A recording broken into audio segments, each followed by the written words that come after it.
Bonsoir Lorenzo Sanchez, Bonsoir. merci d'avoir accepté notre invitation. Vous êtes guitariste issu de la scène blues professionnelle française. Vous résidez à Chaumont et vous avez en 1996 été le fondateur du groupe Miguel M and the BBB, un groupe élu meilleur groupe français en 1999 au trophée France Blues Dixifro. Vous vous produisez depuis en solo ou en trio. Vous avez sorti en début d'année le 15 mars un nouvel album qui s'intitule Blue Avenida au début de l'année. On va y revenir dans un instant, mais pour commencer, parlez-nous un peu de vous. Quel est votre parcours? Quelles sont vos inspirations? Et comment est-ce que vous composez vos musiques? Moi, j'ai commencé la guitare à l'âge de 12 ans, en autodidacte. J'ai jamais pris de cours, parce que mes parents ne pouvaient pas m'en payer à l'époque. Donc ça fait quand même quelques années que je pratique et je suis venu, on va dire, c'est un parcours un peu classique qu'on retrouve chez plein de... On a commencé à créer le premier groupe au collège, après c'était le groupe du lycée, au lycée, et après on commence à jouer un peu dans le département et on franchit le pas à un moment, on se professionnalise et on essaye d'en faire son métier, quoi. Et donc au début c'était pas vraiment le blues pour moi, c'était un peu, on va dire, plus ouvert, un peu de jazz rock, tout ça. Et je suis venu au blues un peu plus tard, en gros, et je suis passé professionnel en 99, je crois, ou 18. Et depuis, bon, entre-temps, j'ai fait... ça, c'est mon 4e album, en fait, voilà. Sinon, pour revenir à votre question, pour ce qui est de la composition, moi, en ce qui me concerne, je compose... ça part souvent d'un... Ça peut être une mélodie, un riff de guitare, un son même. Voilà, je peux partir de ça. Et je compose déjà la musique et ensuite, j'écris les paroles, en fait. Alors, vous avez des origines andalouses. Oui. Quelle est l'influence de vos origines dans la musique que vous composez? C'est un peu difficile à déterminer, c'est ce que je ne peux pas vraiment le définir moi-même, c'est parce que ça passe à travers moi, donc c'est quelque chose qui...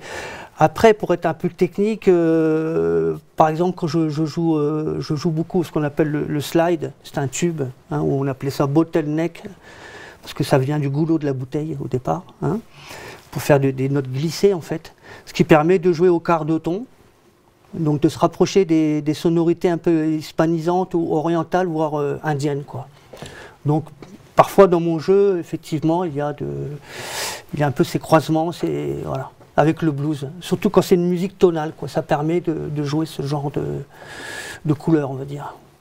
Alors, vous chantez aussi souvent en anglais, en espagnol, même parfois en spanglish. Pourquoi ce choix? Est-ce que ces langues vous permettent de véhiculer un message différent par rapport au français? Alors, non, mais le français, pour le blues, bon, c'est pas vraiment 100% blues, mais il y a des gens qui l'ont déjà fait très bien. Un Bill Durham, même Eddie Mitchell, c'est commercial, c'est de la bonne variété, mais il y a un côté bluesy, ou Paul Person. Voilà. Et on sait que c'est une langue qui est difficile pour le blues parce que il n'y a pas les sonorités, qu'elles ne sont pas assez rondes, etc., quoi. Ce qu'on a en anglais par contre, hein, c'est plus facile. Et puis le blues vient quand même des États-Unis, donc voilà, c'est la langue naturelle, on va dire, de cette musique, quoi. Et je fais en espagnol au départ parce que je parle couramment et c'était plus facile pour moi d'écrire déjà en espagnol. Et au fil des années, bon, je me suis amélioré aussi en anglais, hein, c'est pas... Et j'ai travaillé autour de ça aussi. Et puis finalement, j'avais envie aussi, à l'instar certains musiciens du Mexique ou du Texas, de mélanger l'espagnol avec l'anglais, ce qu'on appelle le Spanglish, quoi. Voilà. Très bien. Quand on est artiste, musicien comme vous, j'imagine qu'on fait des rencontres forcément artistiques. Quelles sont les rencontres qui vous ont marqué le plus? Oh, il y en a eu quelques-unes. J'ai partagé le plateau avec quelques grands guitaristes. Ne serait-ce que même Fred Chapelier, avec qui j'ai joué. J'étais son guitariste pendant quelques années. Et puis sur les festivals, on rencontre toujours Lucky Peterson, Tom Principato, des musiciens qui sont connus dans le milieu blues, quoi. Voilà, quoi. On fait des rencontres, on fait des jams, on fait des... ou quelqu'un aussi comme, le nom m'échappe, mais Fred Wesley, voilà, qui était le tromboniste, créateur de Funkadelic, tous ces trucs-là des années 70.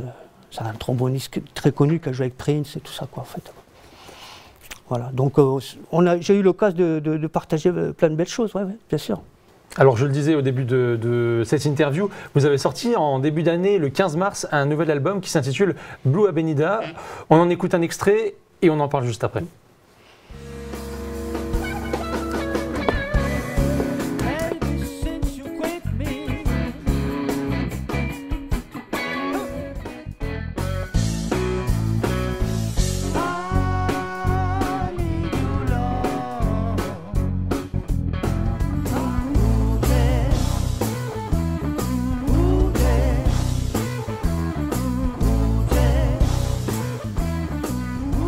Alors, on vient d'entendre un extrait, c'est un album que vous avez composé à Albi, dans le sud-ouest de la France. Parlez-nous un peu plus de cet album.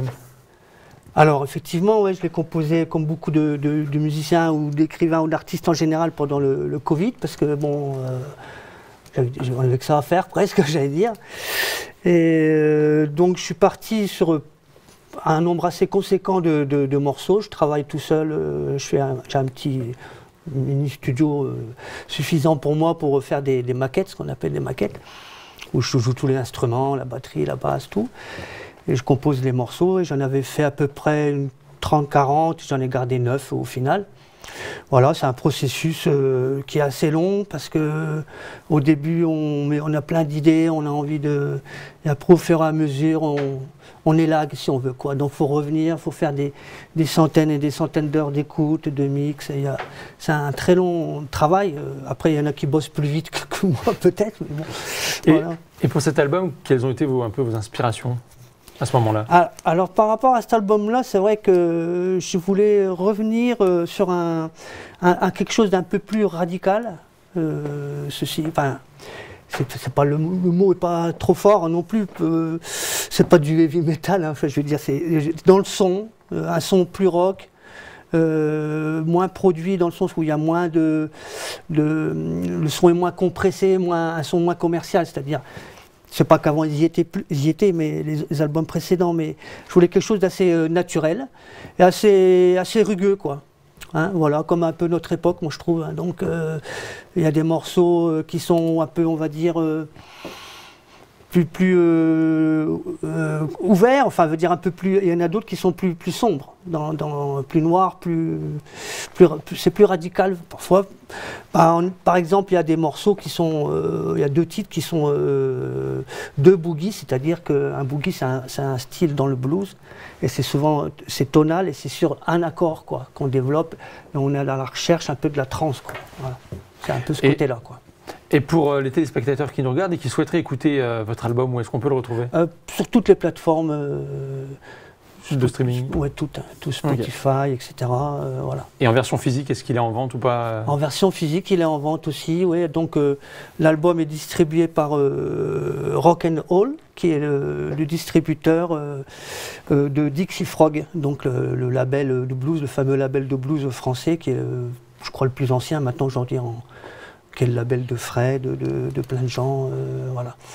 Et donc on peut le trouver sur internet très facilement en tapant Lorenzo Sanchez Band, parce que sur l'album c'est Lorenzo Sanchez Band. Voilà. J'avais aussi envie d'avoir le côté groupe, et ça se ressent, je pense, dans l'album, parce qu'on l'a enregistré quasiment one shot et en live.